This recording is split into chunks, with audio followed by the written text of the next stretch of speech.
This weekend, the Harris-Walz campaign continued their New Way Forward outreach with events in Michigan, Virginia, New Hampshire, Pennsylvania, Nevada, Minnesota, and Wisconsin. Vice President Harris ended her week in Washington, speaking at the Congressional Black Caucus Awards dinner. A day before that, Second Gentleman Doug Emhoff held an event at the Villages in Florida, which is part of a Harris-Walz campaign strategy to chip away at Trump strongholds. Last week, a Morning Consult poll showed Trump leading Harris by just 2 points in Florida. You know where else she's gaining on him? Iowa. A new Des Moines Register poll shows Harris has dramatically narrowed Trump's lead in the state from 18 points to just 4. Earlier today, Harris met with the International Brotherhood of Teamsters. The union's president said they could make a decision on an endorsement as early as Wednesday. Joining me now is Tom Bonier, political strategist and senior advisor for Target Smart. All right, I have so much to get into, Tom. We have short time, so I want to jump right into it. Let's go to Iowa. I have always wondered if there would be even a delayed reaction to that 6-week abortion ban and whether that would actually change the dynamic. We know President Obama did win Iowa in 2008. What do you make of these polls showing Harris down 47-43, where she used to be down? Biden was down 50-32. We have to keep in mind when we think about this sort of post-Dobbs environment that we are still very much in, that the first place that really tested that dynamic was Kansas, which is demographically fairly similar to Iowa, but frankly has been more Democratic in many ways. And what we saw in Kansas was just a complete rebuke of the Republican abortion policy and of the Dobbs decision. And so to see these numbers, yeah, I think this is an optimistic survey there, but it's, I think, representative of this dynamic where a lot of these more moderate Republicans who have been with the party and been holding on just in the hope that they can come back to their senses somehow are giving up hope as it's clear they're going in a very different direction. And Florida, everyone that I know from Florida has written Florida completely off. But should we? I mean, if it's close in Florida and you've got both marijuana and an abortion referendum on the ballot, and you've got a woman running for Senate against the guy who said he's going to sunset Social Security, do we write Florida off?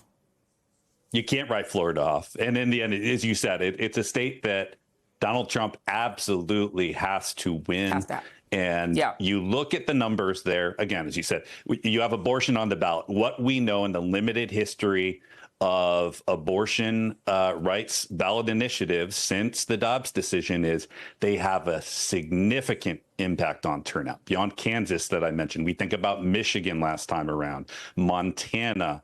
And so we think back just to 2022, where, frankly, things didn't look good for Democrats. I think a lot of Democrats felt burned that Ron DeSantis won relatively easily after a very close election in 2018. We looked at the numbers there, and what we found, the issue really wasn't as much of a persuasion issue as it was Democrats stayed home.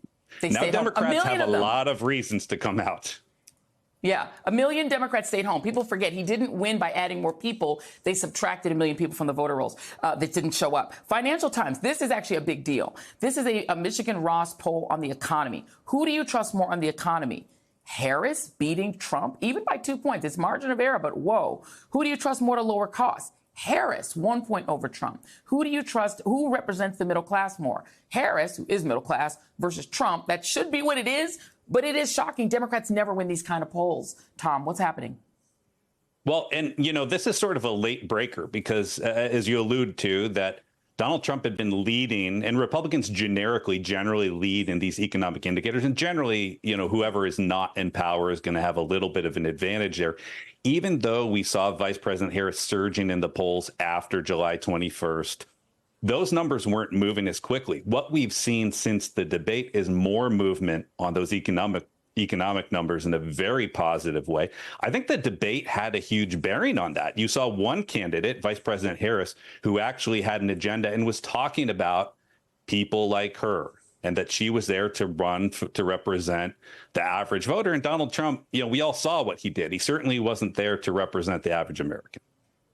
Yeah, she keeps saying, I'm a middle-class person. I'm a middle-class kid. Like, that seems like a powerful rebuke to Donald Trump's whole brand is that he's a billionaire. So he can't even pretend. Like, he says he's a billionaire, even if he's not. The last thing I will add here is abortion really was it was everything in 2022. You and I talked about this, Simon Rosenberg. You guys were the two people who agreed with me that it was a huge driving factor. Is that still as powerful a driving factor, or is it really going to be the economy this time in November?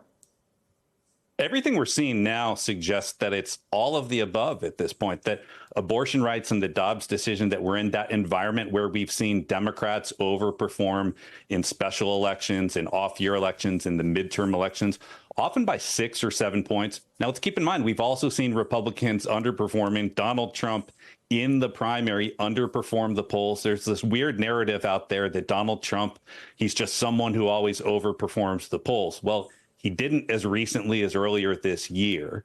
And a big part of that is the Dobbs decision and abortion rights. And in fact, you were the first one to break this on your show a few weeks ago when we were talking about the voter registration data. And the big surges were coming from those exact same voters who are most mobilized by abortion rights. There you go. It's the sleeper issue that shouldn't be a sleeper issue. People should all know that it's happening. Half the population lost their rights. They're going to be upset about it. Tom Bonier, thank you. Thank you as always.